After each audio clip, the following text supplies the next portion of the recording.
You're a SaaS founder, you've built something solid, but growth still feels harder than it should. Most SaaS companies don't fail because of bad tech. They fail because they've never become a must-have to the right customer. This podcast is here to change that. I'm Ton Dobbe, and this is the Remarkable SaaS Podcast. Every week I talk to founders in the trenches, facing friction, making bold moves, and building companies that last. We dig into real choices around focus, positioning, customer pool, team alignment, the things that separate forgettable software from the ones that people can't live without. No hype, no hacks. Just honest conversations to help you build something that people would miss if it was gone. If your SaaS should be indispensable but isn't yet, this is your podcast. Let's get into it. The guest on my podcast this week is Panos Siozos, CEO and co-founder of Learnworlds. At that point, we really started listening from our customers. We also put the scientists in the backseat and we said, okay, now we may be theoretical experts in pedagogy and educational technology, but these guys, they have a problem. We need to solve their real problem, not the things that we have in our mind. This is Panos. We dig into how he bended his research background to solve customer problems, not theoretical ones. You'll hear how Greek market rejection forced him to look beyond Greece, where customers from mature markets understood the business model better than his research background could teach him. The conversation reveals what happens when you solve two problems everyone else splits, and what happens when you let customers lead you up market instead of planning the path yourself.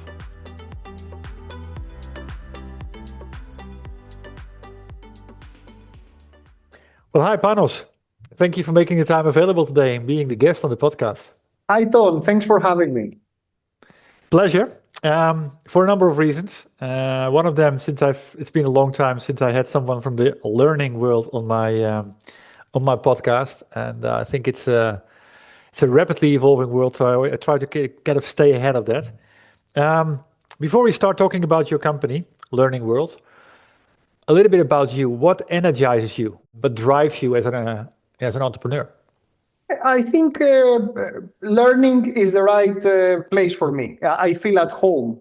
This has been my family business. My great-grandfather was a teacher more than 100 years ago. My father was a teacher in special education. I grew up amidst teachers and schools and public schools. I'm a product of the public educational system of Greece. So when I studied the technology, education was one of the avenues where I wanted to test things, where I wanted to see what technology could bring in an industry or a profession that more or less looked unchanged for the last 150 years. So that created a nice synergy between technology on the one hand and deeply caring about learning and getting better. That's something that I very much feel strongly about. Yeah, you make a good point about the fact that it seems it's been untouched for decades. Because what I've seen at the end also from the learning management systems that I use myself is that it's typically a digital version of what we always had in closets. Yes. It's really like this, and using technology in education is not the first time that people do that. People started thinking about this even 140 or 150 years ago. There was a concept called the educational gramophone, where you can imagine people were thinking that, okay, I can record a top professor from a top European university, and I can send this, this plate to the US, and somebody there would listen originally, to the voice of that top professor. So you can imagine how slow that looked like. And then it was the educational radio, and then it was the educational TV, which was very important in many European countries in the 50s, in the 60s, all the way up to the 80s. Everybody was looking for the next thing that could kind of revolutionize education. And as you say, initially, the first time we get some kind of technology, we try to adapt it to our own old ways of thinking. And this has mostly been the case with, CD-ROMs or the first learning management systems. So we try to break that mold now and think a bit outside of the box. Cool. Looking forward to this. Well, there's a nice bridge to my first question. What is the big idea behind Learning World? Well, in our case, when we started Learnworlds, we wanted to create a little platform that would allow anyone who knows something, who is an expert in his own topic, to monetize and to distribute and monetize his knowledge. That's something that in the past it was very difficult to do. You either, when we started more than 10 years ago, the well-known concept that was there was that of the learning marketplaces, these Coursera's or the MOOCs, Udemy, where you would take your little course, your little knowledge product, and you were going in a huge supermarket and you try to put your little product somewhere on the shelf and say, okay, I'm also teaching this, it was great for the first people who did it, but after a while, it was impossible for an expert to go in a big marketplace and create a solid business. So we reversed this and said, okay, what if we offer to anybody who knows a topic, they're passionate about something, whether it's photography, web development, finance, whatever, and give them easy tools so they can create their own shop. They can upload their own online courses and they can monetize these things themselves without any kind of middlemen. So that was our early, I know it sounds a bit cheesy, but it's kind of a democratization of online learning, allowing to every expert out there to create their own online presence and distribute, sell their knowledge directly to consumers. Yeah, I mean, I remember those early days, and I can see how this evolved. First, you start with one big marketplace, and then you say, okay, create your own shop. You said starting in 2014, so good 11 years ago. What has been an early decision that you took back then that is still important or crucial for where you are today? First of all, just to say that we launched in 2014, but we were already working a couple of years before that to create the platform because when we're talking about a learning platform, you cannot just show a little prototype. You need to have the full experience there, the full platform. Otherwise, people will not even understand what we're trying to sell. I think that one of the major formative events in Learnworlds is that we failed to find any traction within Greece, which was our initial market. When we first created the platform, we started approaching businesses around here. It's very interesting because we had the help of the Dutch embassy, which back then had created kind of an incubator for local businesses, to start to go out and do entrepreneurship. So we were approaching all the big businesses that were doing operating in Greece. And because it was the Greek financial crisis, people were really not interested. They couldn't have budgets to invest in education, to invest in new products. So that really, it was like a tough kick, but also it gave us the drive to externalize very, very fast. So we started approaching European markets and American markets. And I think this is where things kind of clicked because we were lucky to find some early adopters, some customers who were willing to take a risk on us. They were seeing some kind of potential in the platform, but at that point, we really started listening from our customers. We also put the scientists in the backseat and we said, okay, now we may be theoretical experts in pedagogy and educational technology, but these guys, they have a problem. We need to solve their real problem, not the things that we have in our mind. So this pushed us to become extrovert, to go to talk to real customers really, really quickly, and focus around the real problems of the customer. So this is customer centricity, but not in a theoretical way. It was very, very practical to us. We had to find customers just to stay alive as a business. So what happened then when you started doing that? Because I mean, I completely agree with you. We always have ideas about how it should be, but it only survives if a customer is going to say, yes, I agree with you and I want to have this. Yes. So what did you learn then? Well, we started, first of all, this is when we became we became acquainted with concepts of selling online courses in a massive way. That's something that in Europe, we know that Europeans were kind of a bit more risk averse. We are not great salespeople always, or at least we didn't used to be as good a few years ago. We were kind of shy, even our platform was shy in the way that it was trying to help people to sell online courses.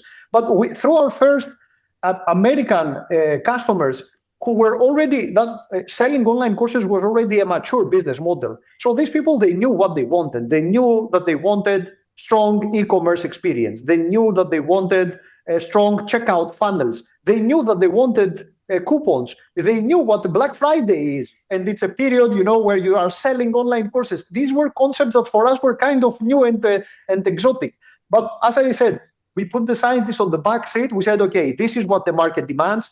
These people, it seems that they know what they're doing.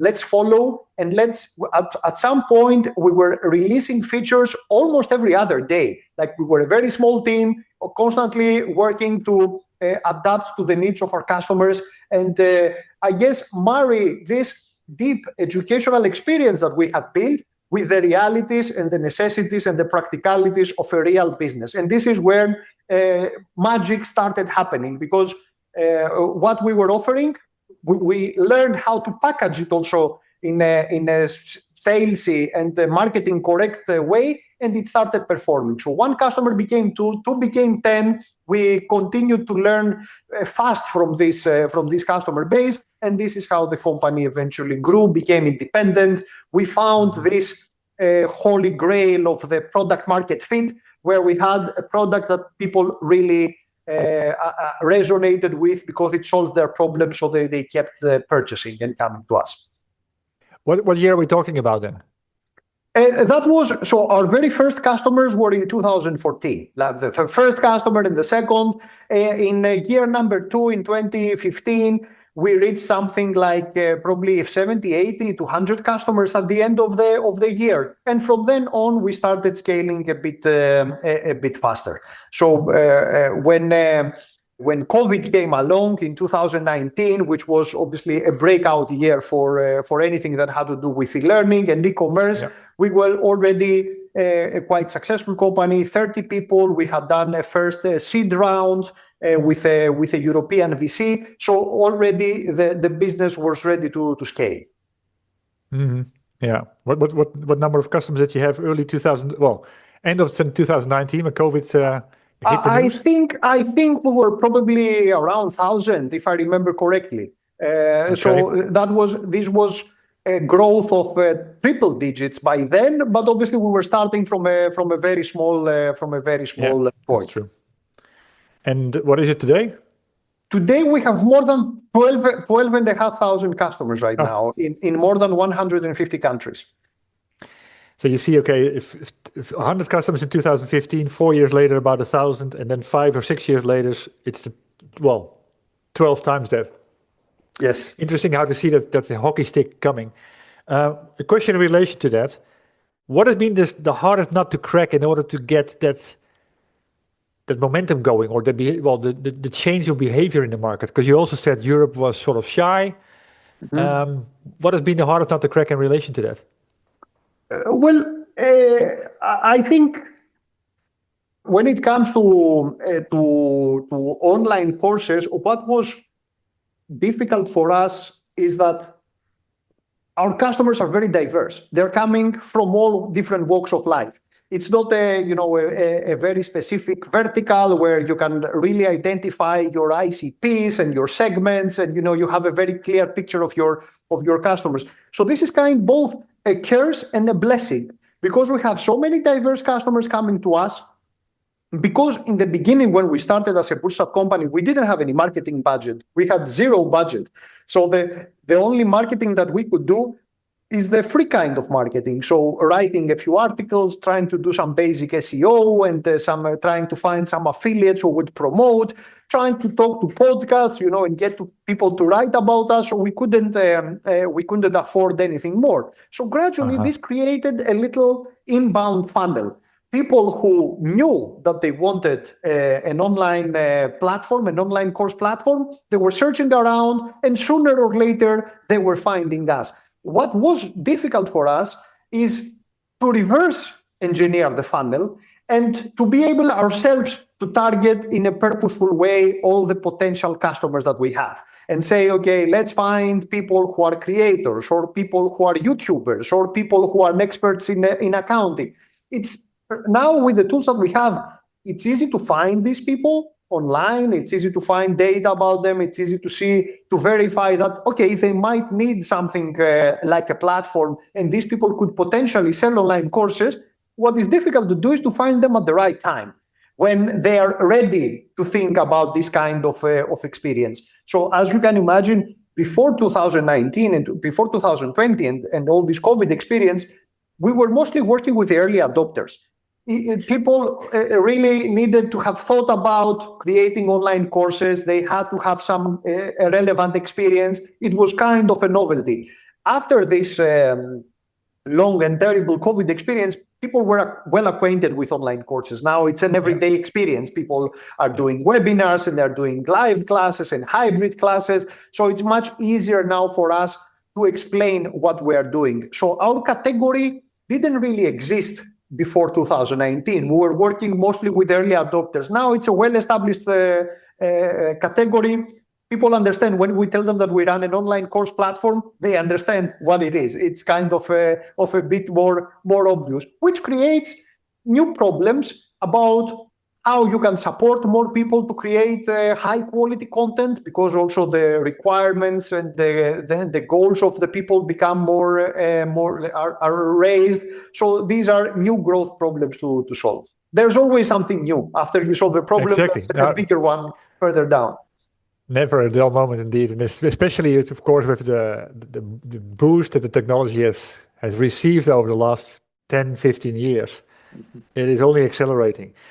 One question I got in relation to that, knowing also that you started bootstraps, and of course, I also realize you got funding these days, but for a long time you didn't. That this whole topic of differentiation, and you've mentioned the word online learning platform a couple of times. I know there are, well, this is not exactly a company that is unnoticed. There's plenty of platforms there. Thinkific, what is it? I've used that one myself. There's also this sort of these hybrid things that start as communities, but then start adding learning to it. Mighty Networks, for example, I've been using. How do you go about differentiation with your company so that it's for the right people, you're the only choice? It's a great question, and indeed, this is a very crowded market. At some point, especially during and after COVID, we were seeing a new competitor almost every other week. You know, people were coming in, and some of them were coming from different angles, as you said. Some were starting from a community point of view, and then they were adding online courses. Others were starting as membership sites, and then they were adding online courses. Others were, WordPress plugins, and then they were adding online courses. Everybody wanted to be there, which is okay, because it was a validation for us that we are on the right track. And if we can keep implementing our vision and giving to our platform an increasingly all-in-one experience, all-in-one platform that helps them create and run an entire online business, that we will do okay. I think there are a couple of things that differentiate us. And I don't want to sound smug or anything else.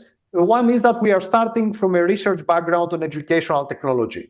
So most of the platforms that we see out there, and there are some amazing platforms. I don't want to bash on anyone. There are some great platforms, and we really get inspired by the competition. It's great to be working on the same problems with very intelligent and experts out there, and finding same or different solutions.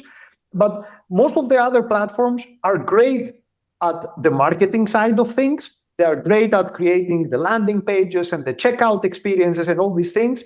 But when you go to the actual learning part, it's kind of crickets. You might get a video. If you're lucky, you might get some kind of a multiple choice questionnaire or even some kind of certificate. But this is a very, very the pedagogical part, the actual educational technology part is very, very difficult to solve. So most of the platforms that are catering to the creators are very good on the marketing side, are very good on the getting your first dollar, but after that, the experience is, I would say, kind of underwhelming.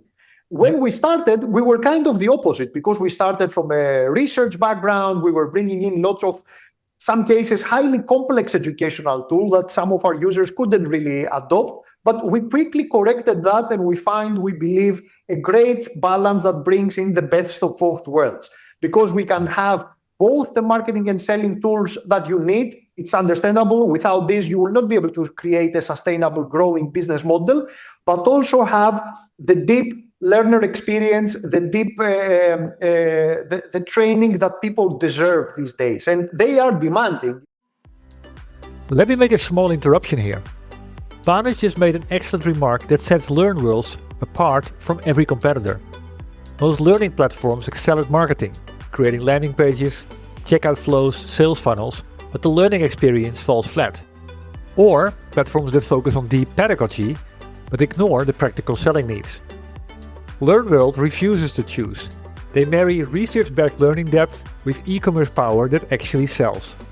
And this is what remarkable software companies do. They offer something valuable and desirable, not just one or the other. They master the art of curiosity, learning from customers instead of teaching them. And last but not least, they create new value possibilities, turning training from cost centers into profit centers. Want to master these traits as well? Simply read my book. I've made the electronic version available for free. Just visit theremarkableeffect.com to grab your copy, and inspiration will spark within 10 minutes. Back to the interview. It's not just watching a bunch of videos anymore or spending some time over there. So the learning management systems were kind of the old school tools that were trying to do this. But again, these learning management systems, we were saying that they were mostly there to keep HR happy and your boss happy, not the actual learner. But today, you cannot just disregard the learner. If you're working in a company and your boss comes in and says, okay, you have to complete this course in 10 days, you will do it because your boss told you so. But this is not what today's learning working environment. It's not like that. Today's employees are much more demanding. You need to be respectful of their time, respectful of their attention. You need to bring to them experiences that will resonate with them, with how they learn in their everyday life. It's not just throwing a PDF at somebody or just giving them a bunch of videos. You really need to invest in their time and to capture their attention, create engaging, interactive experiences. So I think this is our winning recipe. This is what we see now is our winning recipe, where we can both understand what the market needs and bring them these marketing, practical tools and selling tools that they need, but also we can sustain a great learner experience, create learning paths that people will really complete and be happy about and come back to buy more. So we believe that this is a good business strategy as well. It's not just good for learning in a theoretical way. If you have happy, satisfied customers, they will come back for more. 100%. I mean, this is why I wrote my book, The Remarkable Effect. This is 100% on that. I completely agree with you. And to your point of, yes, you got many competitors out there, between air quotes at the end, because there's different, different approaches and different flavors for everybody. But what I'm always saying is we don't compete on features, because likely we have similar features. But we compete and we win on the approach that we are taking. Because some take this direction to solve a problem and others take another direction. Mm-hmm. The question at the end is, what are you looking for as a customer to solve your problem in the best way possible? And I applaud for how you've been, where you come from, where it comes to creating a learning platform that is actually taking people by the hand to create something that actually transforms people, as I'm learning it from here. Mm-hmm. So is this market also changing where it comes to, it's not about inputs anymore, but more about outcomes? Because you mentioned the HR, keeping HR happy. Yes, it is. It is increasingly like the smart organizations, the knowledge-based organizations, those who understand that their employees are their biggest asset, understand that learning cannot be anymore a function that happens one per year, like a ritual, where you have perhaps a small L&D department somewhere in an organization, or you're buying some courses off the shelf from an external provider, and then you give it to your students once per year and say, okay, now you have been trained. Like we are in the We are pacing fast in the era of AI, where content and knowledge is becoming obsolete at extremely fast paces. So we need to keep learning every day. It's not every quarter, every year, or every quarter doing some kind of training. Every day we need to work on our metacognitive abilities, learning how to learn and being able to adapt in every day. And this is not just for the learners, but also for the people who have the knowledge, because now we believe that every organization, every modern organization, and this is what we're trying to do also internally, should have an always-on learning operating system. The people who know how to do the work, whether they're working on sales, whether they're working on running the machinery, whether they know something. Every smart organization should try to capture this knowledge in context where this knowledge is being created, and in some way disseminate to the rest of the organization, to the new people who will follow, or to anybody else. And obviously, AI now makes this now easier than ever before in the past, because you can just be speaking to an LLM and it can create a great edited output of that version. So I'm not sure if we're talking always necessarily about learning, whether it's enablement, whether it's customer education. People may use different kinds of names, but we need to enable people in an organization to capture knowledge where it is created and find smart ways to distribute it where it is needed. And our approach through online courses and online training, powered by community, assisted by AI, is our way of offering this solution. Yeah, I mean, based on my own research prior to this call, is what I saw. You started typically with the creator community. I mean, people that had something that they wanted to share with the world and actually make a business out of it. So typically maybe solo entrepreneurs like myself.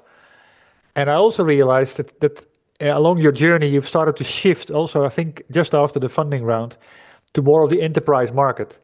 And you just highlighted that is now maybe more the focus on enabling people inside an organization to share what they know, to keep that learning going. What has that shift meant for you since that happened? I can tell you, first of all, this shift wasn't part of any kind of, at least in the beginning, any kind of deliberate strategy, which might very well have been one, to say, okay, I don't want to serve smaller customers. I will try serving bigger customers because it makes sense. They have more money, they have an IT team, they have budget. Okay. For us, our customers led us in that path. Because, as we said, we started with entrepreneurs, smaller businesses, smaller teams. In some cases, one man and his dog, a small team there, somebody who knew a subject. In some cases, it were people who already had kind of an audience. They were YouTubers, or they had a very strong LinkedIn community, or they were already professionals and teaching for 20 years, doing seminars, flying all around Europe. So most people, they had something. Either they had the content or the training experience, or they had an audience. But increasingly, we started having bigger companies coming to us and say, I found you because I watched a course on photography. But I'm also working for that big organization, and I'm trying to find a quick way to share my learnings with the rest of my team, because if I'm trying to use my corporate LMS, it takes ages. I need to spend months there, or it's too expensive. Can we just use your platform for training our employees, even if we don't sell courses? So initially we were kind of reluctant. We said, we didn't really build it for you. So do you mind if you use the platform and you see all these sales features, but you just ignore them? And they said, okay, I'm happy to do that. So this is how we started finding different kinds of hybrid cases where these people, they really liked the consumer grade experience of the platform, because when you are selling online courses, you might as well create beautiful online courses, engaging online courses, interactive online courses, because you want people to pay top dollar or top euro for something like this. When you are doing, usually the concept until now was that if you want to do something in a corporate setting, I'm asking them to do it, so it doesn't have to look nice. I can just, do the easy stuff and give them a kind of a boring course. But now you can have both. You can have great content, and you can also disseminate within an organization. So this is what led us up market, as is usually the lingo, and we started finding bigger organizations that really appreciate these qualities of the platform. And something else, Tom, that happened is that even the organizations who wanted to teach internally or to teach some remote teams that they had, some partners, some resellers, some customers, after a few months, they were coming to us and said, we're seeing all these selling features that you have here for online courses. I'm thinking there are smaller competitors of mine who cannot create their own online courses. Can I start selling my courses, to my smaller competitors or to anything else? So then your training, instead of being a cost-centered organization, you can generate profit. You start seeing different value in the kind of training. And that was a great discovery for us. So this is how initially we started working with bigger organizations, and also on our selling side, on the core sellers, while our first customers, they had, a couple of hundred students, 1,000 students.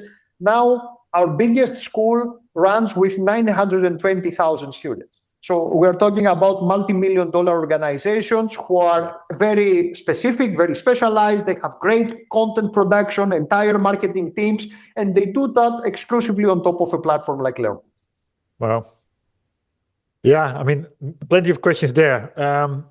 Because I also realized that you've also then, in the meantime, likely shifted from being a sort of a product-led growth organization, whereby you create a product, you put it online, people put in their credit card and get going, where now you have a sales team that is getting towards the larger organizations.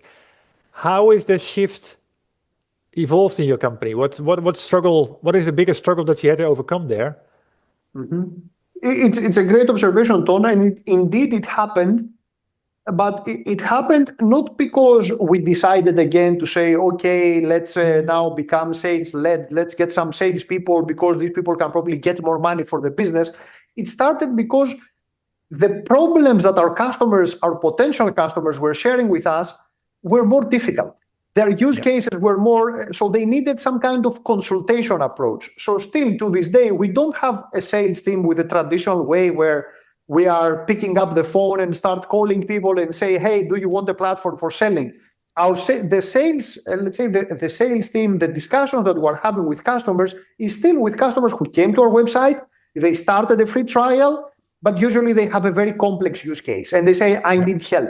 I need to understand how this platform that you have built, which has tons of features, all these different functionalities, how I can make it work for me. So it's mostly a consultation approach that we are doing. And so our salespeople mostly think themselves as consultants who have seen hundreds of customers with similar problems, adapting and using the platform and succeeding. And we make it, I think one of the biggest, you mentioned something like this earlier, it's about how we choose our path. One of the biggest things that we are doing is learning from our customers and sharing these learnings with the rest of the customers and the rest of the community. We are learning through the discussions we have with our salespeople, support, customer success. We identify new tendencies, new trends in the market, people, testing new things. And then we say, okay, should we build this into the platform? Should we write an article and share this with other customers because they probably are also interested in doing something similar? Very relevant. I mean, this is why I'm doing my daily email. It's exactly that. You hear a lot, you share it out there, and that's also what I also realize. It keeps your own organization also sharp, because you have to reflect on things that you put out there, and it's a great way to stay relevant in the industry. So the change has actually been from product-led growth to product-led sales, because it starts online and then it moves towards We call it sales assistant. It's sales assisted. It starts with a product. Most of our customers, like 99%, they started with a free trial, but then a small part of them, but usually the bigger ones with the more complex cases, they get this sales assistance guidance throughout the process. Yeah. Going back to something that you mentioned earlier, because 11 years in business, a lot of things have happened technology-wise, the mobile, the social, and the cloud is of course going on already. AI has actually moved on extremely fast in the last 2 years. everybody can come to market right now and say, hey, we can create with AI, we can create courses and that kind of stuff. What has that done to your positioning in the market? Have you changed anything? Have you sharpened anything? Always. I have to say, in the first few years, probably until 2018, 19, our positioning was mostly the same. And we were very down to earth. We were closer to what you said in the beginning. We were mostly selling features. So we were describing ourselves as the platform for creating and selling online courses. We were trying to make it as simple as that, because every time we were trying to be more nuanced and to get a more weird and interesting angle, it was backfiring. We had to explain very plainly to people what we are doing. After that, again, in the more recent years, we've seen a huge business model innovation. People in the past were just selling online courses. And usually it was the model of, I'm buying the course one and I have lifetime access to the course. That's it. And then we started seeing bundles of courses and discounts and buy one, get one for free, and subscriptions and memberships, and everybody going after this holy grail of the recurring revenue, passive income. So all these things we had to keep learning. So first of all, what we try to do, again, coming from a learning background, is to create an organization that every day learns and adapts, because a startup can no longer be an organization that simply tries to solve a problem, especially in our case, in an industry that is evolving very fast. Every day we have to figure out what the next problem is to solve. And especially now with AI, we have to say that this is a huge change in how people will learn in the future. Will people learn through universities and schools and books and seminars and online courses, or there is something new that is coming? And we have to adapt and find answers for things like that. So now our positioning is growing into something, because as you rightly observed, we are serving bigger organizations. Even the small creators are becoming very sophisticated now, because the knowledge is out there. Nobody is just happy now to have a simple website with a checkout and an online course.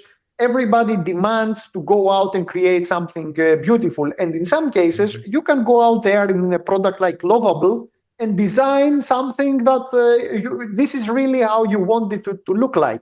So now we are describing ourselves more like an all-in-one platform, I guess also an operating system about e-learning that helps you capture, create knowledge, and share and profit through that kind of knowledge. So it's becoming bigger than the online courses. But it's always a work in progress. We have to keep working on this. Exactly. Tell me something. But you're very right. It starts with clarity. If you can be clever and it doesn't work, it needs to be simple. It needs to be able to, that people can digest it and say, okay, I get what you do, and it's intriguing me enough to want to look into that. And that is the first 2 seconds, and then you in the next 2 seconds, and you move from there. But it's a tough world.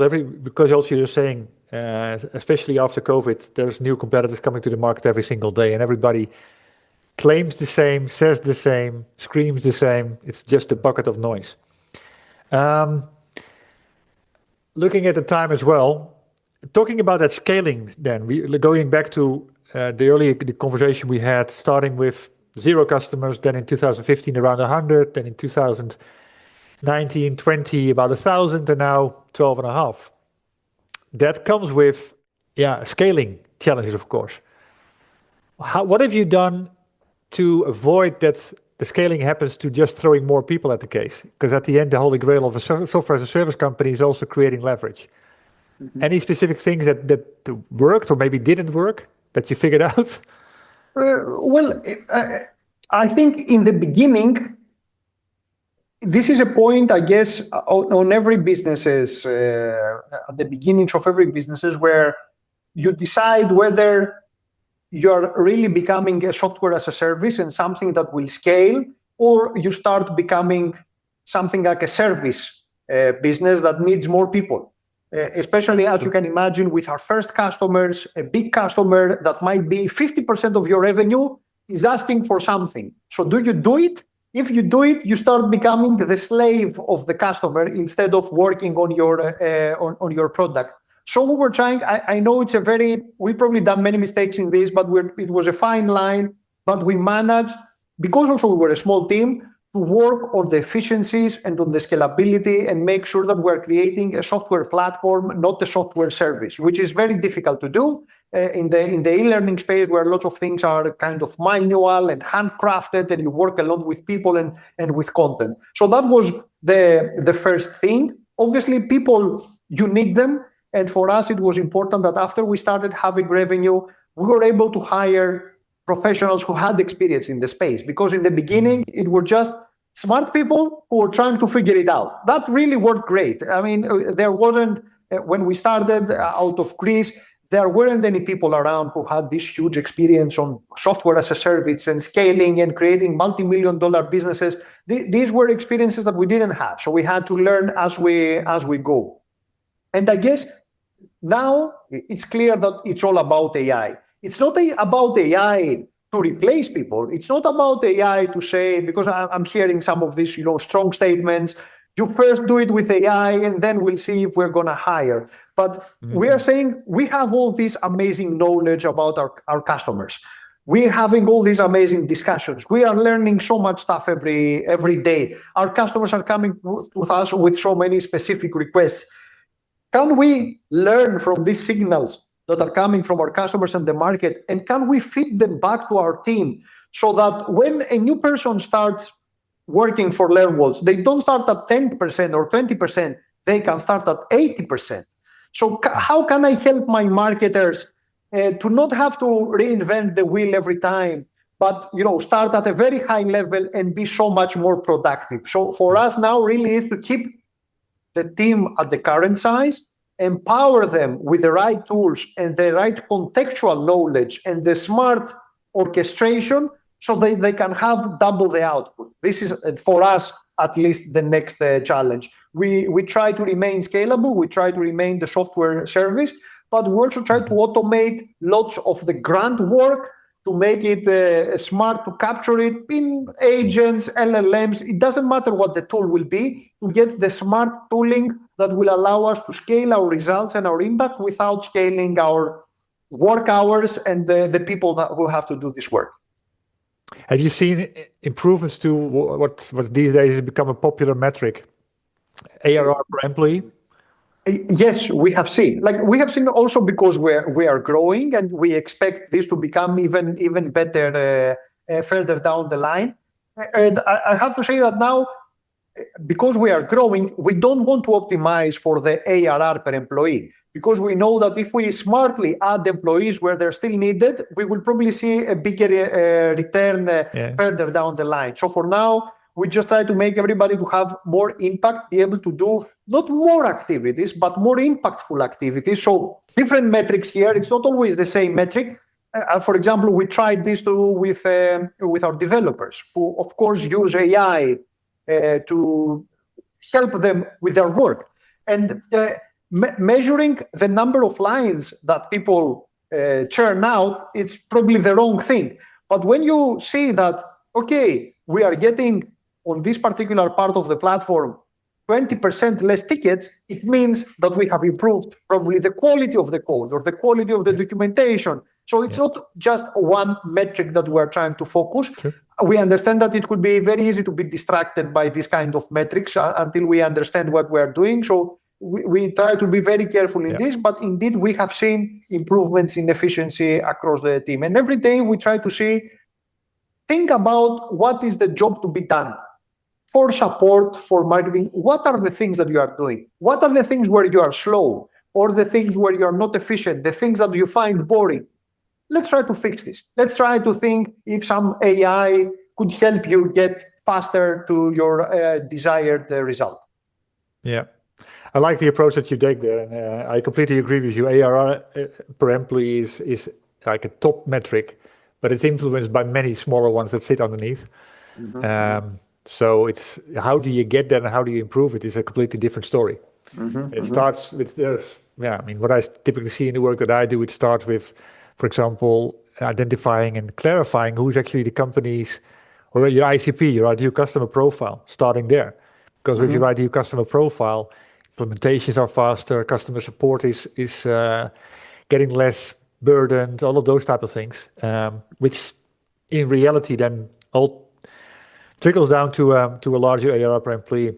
One thing that... if I may add something here, Tom, very relevant to what you said, this ARR per employee, especially these last couple of years, has become hugely important for the huge businesses, the businesses that generate 200, 400, 500 million ARR. And some of these businesses have seen their growth stalling, but they try to become very, very efficient within, sometimes with layoffs. They lay off 5,000 people and they still make more money, and their stock option goes up, which is probably a kind of a bad alignment of incentives, but it works for them. I think for a growing business like us at our size, where we need to keep out innovating and we have so much more work to do on our product and everything else, this is probably not the right method. I'm saying that to share with your audience and entrepreneurs in the similar stage.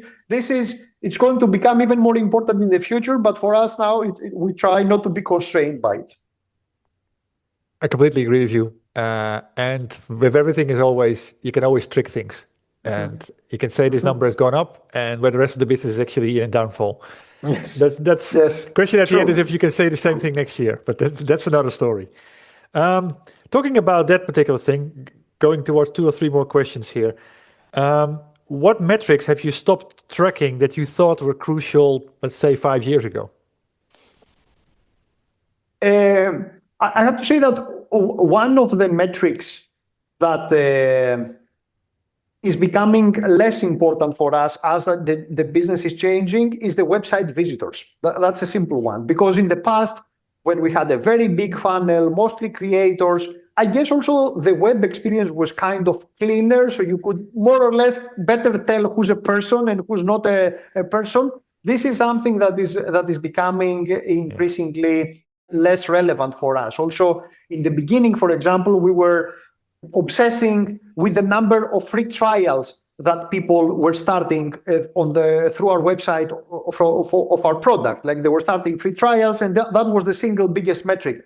But now, with more experience and more data, more nuance comes in, and you say, okay, it's not the trial that counts, but it's from where this trial started, which channel brought this trial, what are the meaningful activities that they did inside, and whether they were activated and whether they were engaged. So now you can say, okay, I'm seeing 3, 4, 5, 10,000 trials, but I have to focus on this part because this is the one that will give me, this 20% is the one that will give me 80% of the revenue. So I better focus my effort there. And I guess also, we are seeing similar changes right now in our funnel. I guess also people's patterns and behaviors and how they purchase changes. Because people not just go randomly now or websites, or they don't just go to Google, they ask GPT to give them their answers. So you better show up there because it's not SEO anymore, it's GEO and whatever. So we are seeing some changes, some qualitative changes in our funnel that probably correlates with where people get their decisions now, where they're getting their information from, how they decide, and how they come over to us. And I think we will see more of these changes now as these GPTs and the LLMs capture more of the attention and more of the user experience. They will start mediating everything that we do, from the search, from the buying, ads, sooner or later. So they are going to become the big new mediator in everything that people do. Completely agree.